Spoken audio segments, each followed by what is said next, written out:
Hey guys, it's the 12th man here, and today it's my first video. I'm going to talk about the demise of Italian football. I myself have Italian roots, so this is a very important issue to me. Right now, as everyone knows, Italian football is the worst it has ever been. 20 years ago, AC Milan beat Barcelona 4-0 in a Champions League final. At the time, the Serie A was the best league in Europe. Italian clubs winning the Champions League 6 times in a 12-year period. That is total dominance. All the international stars went to Italy to play, and all the top matches were broadcasted all around the world. But now, Juventus is the only team left in the quarter-finals of the Champions League, compared with most German, Spanish and even French teams. So why has Italian football fallen so far behind these other nations? Well, that's what I'm going to talk about. There are many different reasons, but the one I'm going to talk about first is revenue. So, there's very low matchday revenue and other lackluster commercial revenue streams, and even issues of corruption and fan violence. This lack of commercial development means Italian clubs are falling behind other European clubs. But this is also because there's a very big economic problem in Italy. But let's start. I'm going to first talk about stadiums. Low matchday revenues are connected to the fact that most teams, except Juventus, are playing in old, outdated stadiums which are owned by the government. They don't even own. And because they're old, their attendances are declining. It also means the clubs can't choose what they set the prices for the tickets. So there's also little in the way of hospitality and corporate facilities on offer, or even merchandise. That means the fans don't like the prices, therefore they don't go. And even if they did go, the clubs don't get any of the money from stadiums. So that means they have to rely on broadcasting, TV. But now there are a lot of people watching it illegally online, so they don't even get as much money as they used to. It also means that because the government owns the stadium, it's almost a Spartan matchday experience. So everyone prefers to watch it on TV. And the thing is, compared to English clubs, for example, Chelsea makes 6 times as much from matchday revenue as Roma. 6 times. That's why English clubs, well, not at the moment, but foreign clubs, not Italian clubs, are doing far better in European competitions than Italian clubs. During the 2011-2012 season, Inter Milan, Napoli and Roma saw more than half of the revenues come from TV. And for AC Milan and Juventus, the figure was close to 50%. Like, television plays a massive role in the financing of Italian clubs, because they're more reliant on TV than in any other major European league. The issue is, they need to diversify revenue streams for top clubs. For example, they need to stop governments owning the stadiums. Because if you think about it, people think, oh, Italian football is shit because Juventus are owning everything, they rule everything. But that is because they own their own stadium. So they make 6 times as much revenue as Roma do. Because Roma don't own their own stadium. Neither do any Italian clubs. That's why you can see recently clubs like Napoli, AC Milan and Roma are moving out of their historic stadiums to make their own. Even if they move to smaller stadiums, they make way more revenue. So that is why Juventus are dominant. They have far more money. What went wrong for Italian football? In 2005 and 2006, and even before then, it was AC Milan dominating everything. Inter Milan, Fiorentina and Juventus were all up there in the Italian leagues and in Europe. Because in 2003, it was a year worth marking, as it triggered the domination of Italian football in Europe. And what way to announce it better than doing it at Old Trafford in front of a house full of English crowd? Milan and Juventus walked out of the tunnel. And we all know what happened that year. But let's think about it. Even 2006, when Italy won the World Cup, that is known as the start of the failing of Italian football. For example, AC Milan lost the Champions League in 2005. And in 2006, why did it fail? Well, it very nearly started then, because with the matchday fixing scandals, totally twisting the league into an all-time low, something that even until today it's found itself difficult to come out of. The Serie A has since then continued to decline season after season, and the imminent rise of English and Spanish leagues at the same time has made it impossible for Italy to climb back to previous levels of glory.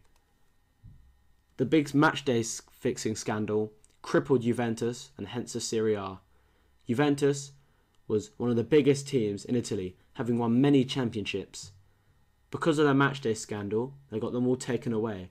They got relegated to the second division, and not forgetting the 2 titles that were taken away. Playing in the second division meant no European football, and that meant no Italian clubs were doing well in the Champions League. Juventus were one of the best. That would meant also that a Champions League place got taken away. Milan were affected. They would have to enter the Champions League from the qualifying stages, hence forcing the club to restrict all transfer activities until the confirmation of their participation in the group stage of the Champions League. For example, they had to get rid of their club legend, Andriy Shevchenko, who just moved to Chelsea, with big players like Lian Thuram and Gianluca Zambrotta were sold to Barcelona. Inter made the most of it, acquiring the likes of Zlatan Ibrahimovic and Patrice Vieira. Even though these 2 players stayed in Italy, what it did was shift the power of balance to one single team, making Inter the most powerful team in Italy. With Juventus relegated and Milan's inability to focus on the transfer market, that summer meant the blue half of Milan would go on to enjoy a one-sided league campaign and for the next few years, which in turn triggered the decline of quality in Italian football. Loyalists like Del Piero, Buffon, Nedved, Camoranesi and Trezeguet went down with Juventus to try and help them get back up to the first division. Also, it wasn't just Juventus who had a hard time. Milan also had a hard time. Despite them winning the Champions League in 2007, Kaká started to get injured. Big club symbols like Gattuso, Pirlo and Maldini were showing signs of slowing down, and Kaká getting injured meant the club would bow out to Arsenal in the round of 16 in the Champions League, a mere 8 months after they won it. But worse would come months later, as a 5th place finish in the league that season meant Milan would not participate in next season's Champions League, a tournament they dominated for so long. That meant a lot of big players left the club. And what was even worse, the next year, it was the worst year for Italian football and the most embarrassing in recent history. A depleted Juventus made their return to the Champions League, and Milan's failure to qualify meant the league would be represented by Cesare Prandelli's competitive yet unprepared Fiorentina, drawing AS Roma and league champions Inter. They were amazing, but were terrible abroad. However, the amazing manager Jose Mourinho signed after his sacking from Chelsea, which, with continental glory in mind and the arrival of the special one, was a statement not only by Inter but the league that both still had it. They could attract big names. Even Milan, they continued with their fetish for Brazilian footballers, signing Ronaldinho from Barcelona. It was widely regarded as the senseless signing, as the club was signing a player well past his prime, instead of flushing in young blood for the future. Not only that, also they signed a player who was well past his sell-by date. Milan brought in Andriy Shevchenko, back on loan from Chelsea. It was clear the club were trying to make up for lost days because they sold him to Chelsea. But in the end, it proved a disastrous one. The country had no Italian clubs in the quarter-finals. Humiliating it was. Then it got even worse. In 2010, the departure of Kaká and Ibrahimovic from AC Milan. That would bring the end to AC Milan's dominance. Also, in 2010, the next season, the beginning of the end of Inter's reign. In 2011, the Italian league falls behind the Bundesliga because of the embarrassing shows in Europe and the Bundesliga's quick uprise. The Bundesliga came in front of the Serie A. Also, 2011, PSG cut short Milan and Serie A's rise to the top. Serie A started looking good, but the Parisians would go on to make the biggest coup in recent history, snatching the likes of Zlatan Ibrahimovic, Thiago Silva and Ezequiel Lavezzi, all leaving the Serie A, with little to boast, having taken away one of the best forwards and the best defender in the world from the peninsula.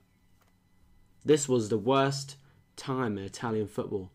Also, if that wasn't bad enough, because the Rossoneri lost big icons in Filippo Inzaghi, Gennaro Gattuso, Alessandro Nesta and Clarence Seedorf in an emotional farewell back in May, Juventus brought down the curtains on another legend's career as Alexander Del Piero finally left the club to join Sydney FC, yet ending yet another era in football.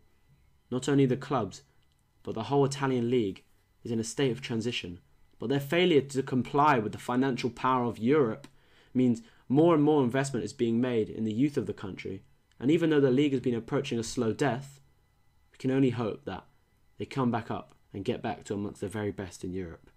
Because also, the Italian national team has not been doing very well recently. The 2010 Cup, they got knocked out in the group stages. Also, in the 2014 Cup, what happened? They got knocked out in the group stages. If anything needs to change, Italy need to go back to their roots and focus on youth and not allow the dominance of Juventus to continue. We need to make this a fair league and not one that's going to be run by the government or one single team. We've got to stand together and make it a better league. Thank you for listening. Goodbye.